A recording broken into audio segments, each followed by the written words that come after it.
ਦੋਸਤੋ ਸਤਿ ਸ਼੍ਰੀ ਅਕਾਲ। ਮੈਂ Vinod Kumar hop immigration services ਤੋਂ। ਸਾਨੂੰ ਕਈ ਕਲਾਇੰਟਸ ਦੀਆਂ ਕਾਲਸ ਆਉਂਦੀਆਂ ਹਨ ਕਿ ਜਿਵੇਂ ਸਟੂਡੈਂਟ ਇੱਥੇ ਆਏ ਹੋਏ ਹਨ, ਉਹਨਾਂ ਦੇ 6 ਮਹੀਨੇ ਇੱਥੇ ਸਟੱਡੀ ਦੇ ਕੰਪਲੀਟ ਹੋ ਗਏ ਹਨ ਜਾਂ ਉਹਨਾਂ ਦੀ ਸਟੱਡੀ ਇੱਥੇ ਕੰਪਲੀਟ ਹੋ ਗਈ ਹੈ ਪੂਰੀ, ਅਤੇ ਉਹਨਾਂ ਦਾ ਜਿਹੜੀ ਸਟੱਡੀ ਹੈ ਉਹ PR ਦੀ ਲਿਸਟ 'ਚ ਨਹੀਂ ਹੈ ਅਤੇ ਉਹ ਫਰਦਰ ਸੋਚਦੇ ਹਨ ਕਿ ਅਸੀਂ ਰੀਜਨਲ ਏਰੀਏ 'ਚ ਜਾ ਕੇ ਸਟੱਡੀ ਕਰੀਏ ਜਾਂ ਕਿਸੇ ਦੂਸਰੀ ਸਟੇਟ ਵਿੱਚ ਜਾ ਕੇ ਸਟੱਡੀ ਕਰੀਏ।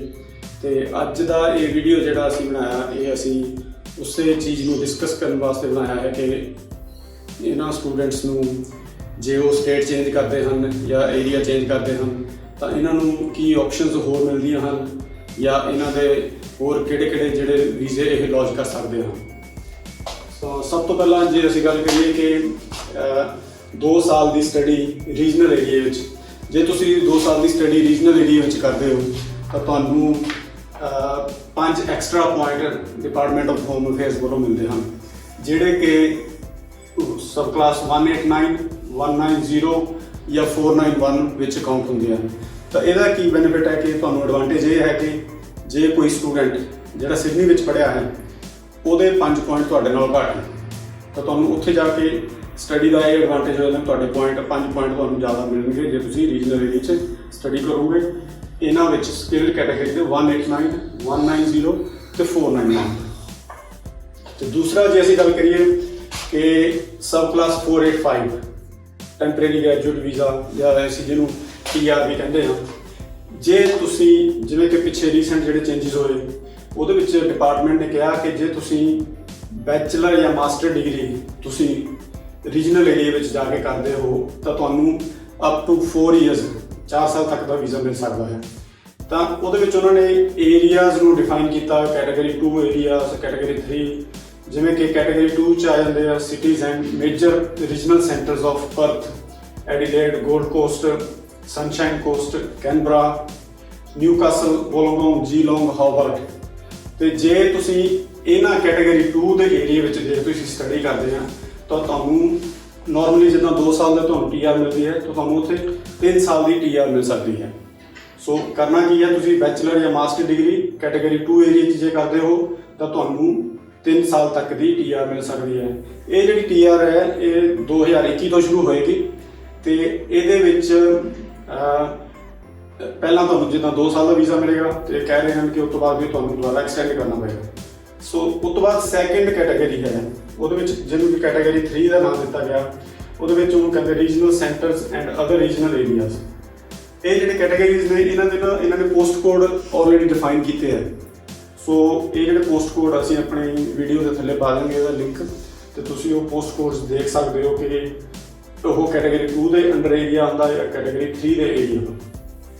ਸੋ ਜੇ ਤੁਸੀਂ ਸਟੱਡੀ ਕੈਟਾਗਰੀ 3 ਦੇ ਏਰੀਆ ਦੇ ਅੰਡਰ ਕਰਦੇ ਹੋ ਫਿਰ ਤੁਹਾਨੂੰ 4 ਸਾਲ ਤੱਕ ਦਾ ਵੀਜ਼ਾ ਮਿਲ ਸਕਦਾ ਹੈ, 485 TR ਟੈਂਪਰੇਰੀ ਗ੍ਰੈਜੂਏਟ ਵੀਜ਼ਾ।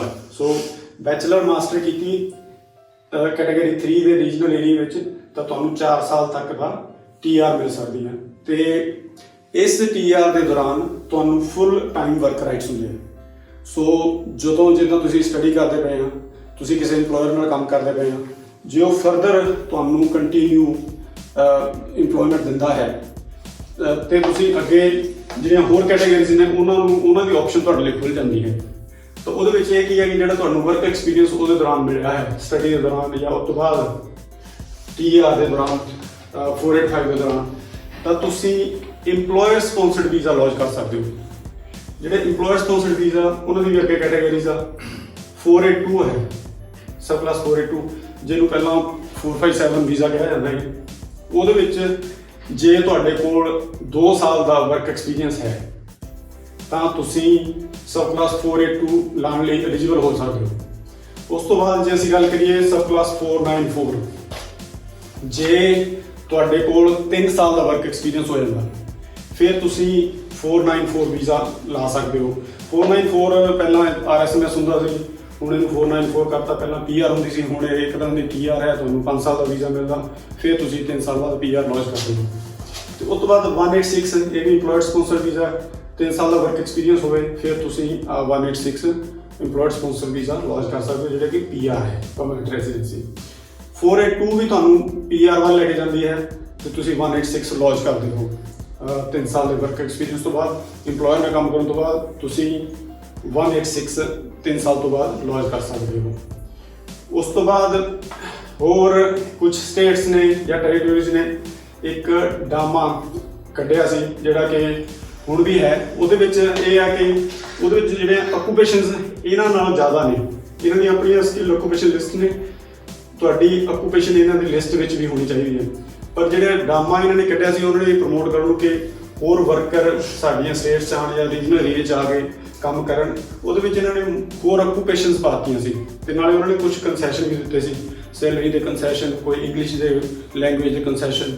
ਤਾਂ ਉਹ ਜਿਹੜਾ ਅਸੀਂ ਡਿਸਕਸ ਫਿਰ ਜਦੋਂ ਕਿਸੇ ਵੇਲੇ ਅਸੀਂ ਉਹ ਸਟੇਟ ਜਾਂ ਟੈਰੀਟਰੀ ਡਿਸਕਸ ਕਰਾਂਗੇ ਅਸੀਂ ਉਹਦੇ ਵਿੱਚ ਕਰਾਂਗੇ। ਸੋ ਜਿਹੜਾ ਤੁਸੀਂ ਵਰਕ ਐਕਸਪੀਰੀਅੰਸ ਤੁਹਾਨੂੰ ਮਿਲਿਆ, ਜੇ 2 ਸਾਲ ਦਾ ਹੈ ਜਾਂ 3 ਸਾਲ ਦਾ ਹੈ, ਤਾਂ ਤੁਸੀਂ ਇਹਨਾਂ ਕੈਟਾਗਰੀਜ਼ ਦੀ ਆਪਸ਼ਨ ਤੁਸੀਂ ਐਕਸਪਲੋਰ ਕਰ ਸਕਦੇ ਹੋ। 482, 494, 186 ਡਾਮਾ, ਇਹ ਸਾਰੀਆਂ ਹੀ ਇੰਪਲੋਇਡ ਸਪਾਂਸਰਡ ਕੈਟਾਗਰੀਜ਼ ਹਨ। ਉਸ ਤੋਂ ਬਾਅਦ ਹੋਰ ਚੀਜ਼ਾਂ ਕੀ ਆ ਕਿ occupations need to be on relevant skilled occupation list. ਇਹਨਾਂ ਦੀ ਆਪਣੀਆਂ ਸਕਿਲਡ ਆਕੂਪੇਸ਼ਨ ਲਿਸਟ, ਇਹਨਾਂ ਦੀ ਆਕੂਪੇਸ਼ਨ ਲਿਸਟਸ ਆ ਆਪਣੀਆਂ ਕਿ ਤੁਸੀਂ 494 ਦੀ ਆਪਣੀ ਲਿਸਟ ਆ ਕਿ ਜੇ ਤੁਹਾਡੀ ਆਕੂਪੇਸ਼ਨ ਉਸ ਲਿਸਟ ਤੇ ਆ ਤਾਂ ਹੀ ਤੁਸੀਂ 494 ਲੌਂਚ ਕਰ ਸਕਦੇ। ਜੇ ਤੁਹਾਡੀ ਆਕੂਪੇਸ਼ਨ 482 ਦੀ ਲਿਸਟ ਤੇ ਆ ਤਾਂ ਹੀ ਕਰ ਸਕਦੇ। ਇਸ ਤੋਂ ਬਾਅਦ 482 'ਚ ਹੋਰ ਵੀ ਹੈ ਕਿ ਕੁਝ ਆਕੂਪੇਸ਼ਨ 'ਚ ਤੁਹਾਨੂੰ ਸਿਰਫ ਕਹਿ ਲਓ ਕਿ ਵਰਕ ਵੀਜ਼ਾ ਹੀ ਮਿਲਦਾ 2 ਸਾਲ ਦਾ ਜਾਂ 4 ਸਾਲ ਦਾ, ਉਹਦੇ 'ਚ PR ਅਵੇਲੇਬਲ ਨਹੀਂ ਹੈ। ਸੋ ਉਹ ਵੀ ਤੁਹਾਨੂੰ ਥੋੜ੍ਹਾ ਚੈੱਕ ਕਰਨਾ ਪਏਗਾ ਤੁਹਾਡੀ ਆਕੂਪੇਸ਼ਨ ਉਸ STSOL 'ਚ ਹੈ ਜਾਂ MLTSSL 'ਚ ਹੈ, ਉਹਦੇ ਹਿਸਾਬ ਨਾਲ ਤੁਹਾਨੂੰ PR ਮਿਲੇਗੀ ਜਾਂ ਤੁਹਾਨੂੰ ਵਰਕ ਵੀਜ਼ਾ ਮਿਲੇਗਾ। ਉਹਦੇ ਤੋਂ ਬਾਅਦ ਇਹਦੇ ਨਾਲ ਹੋਰ ਰਿਕੁਆਇਰਮੈਂਟਸ ਕੀ ਆ? ਹੋਰ ਰਿਕੁਆਇਰਮੈਂਟਸ ਹੋ ਸਕਦੀ ਹੈ ਤੁਹਾਨੂੰ ਸਕਿੱਲ ਅਸੈਸਮੈਂਟ ਕਰਨੀ ਪਵੇ, ਇੰਗਲਿਸ਼ ਲੈਵਲ ਵੀ ਤੁਹਾਡਾ ਉਹਦੇ ਅਕੋਰਡਿੰਗ ਸਬ ਕਲਾਸ ਦੇ ਅਕੋਰਡਿੰਗ ਹੋਵੇ, ਲਾਇਸੈਂਸਿੰਗ ਰਿਕੁਆਇਰਮੈਂਟ ਵੀ ਹੋ ਸਕਦੀ ਤੁਹਾਡੀ ਆਕੂਪੇਸ਼ਨ ਦੀ। ਸੋ ਇਹਦੇ ਨਾਲ ਇਹ ਨਹੀਂ ਹੈ ਕਿ ਤੁਸੀਂ ਸਿਰਫ ਵਰਕ ਐਕਸਪੀਰੀਅੰਸ ਹੀ ਚਾਹੀਦਾ, ਤੁਹਾਨੂੰ ਇੰਪਲੋਇਰ ਵੀ ਚਾਹੀਦਾ, ਤੁਹਾਨੂੰ ਇਹ ਜਿਹੜੀਆਂ ਇੰਪਲੋਇਰ ਦੀਆਂ ਨੋਮੀਨੇਸ਼ਨ ਰਿਕੁਆਇਰਮੈਂਟਸ ਜਿਹੜੀਆਂ ਉਹ ਇੰਪਲੋਇਰ ਨੂੰ ਪੂਰੀਆਂ ਕਰਨੀਆਂ ਪੈਣੀਆਂ ਤਾਂ ਹੀ ਤੁਸੀਂ ਆਹ ਵੀਜ਼ਾ ਲਈ ਵੀਜ਼ਾ ਲੌਂਚ ਕਰ ਸਕਦੇ ਹੋ। ਉਸ ਤੋਂ ਬਾਅਦ ਤੀਸਰੀ ਕੈਟੇਗਰੀ ਜਿਹੜਾ ਵਿੱਚ ਹੈ ਕਿ ਜਿਸ ਤਰ੍ਹਾਂ ਸਟੇਟਸ ਤੇ ਰੀਜਨਲ ਏਰੀਆਜ਼ ਗਵਰਨਮੈਂਟਸ ਪ੍ਰਮੋਟ ਕਰ ਰਹੀ ਹੈ ਕਿ ਤੁਸੀਂ ਆ ਕੇ ਸਾਡੀ ਸਟੇਟ ਵਿੱਚ ਰਹੋ, ਸਾਡੀ ਸਟੇਟ 'ਚ ਸਟੱਡੀ ਕਰੋ। ਉਹਦੇ ਵਿੱਚ 2 ਕੈਟੇਗਰੀ ਵਿੱਚੋਂ ਤੁਸੀਂ ਅਪਲਾਈ ਕਰ ਸਕਦੇ ਅੱਗੇ ਜਾ ਕੇ ਆਪਣਾ ਵੀਜ਼ਾ।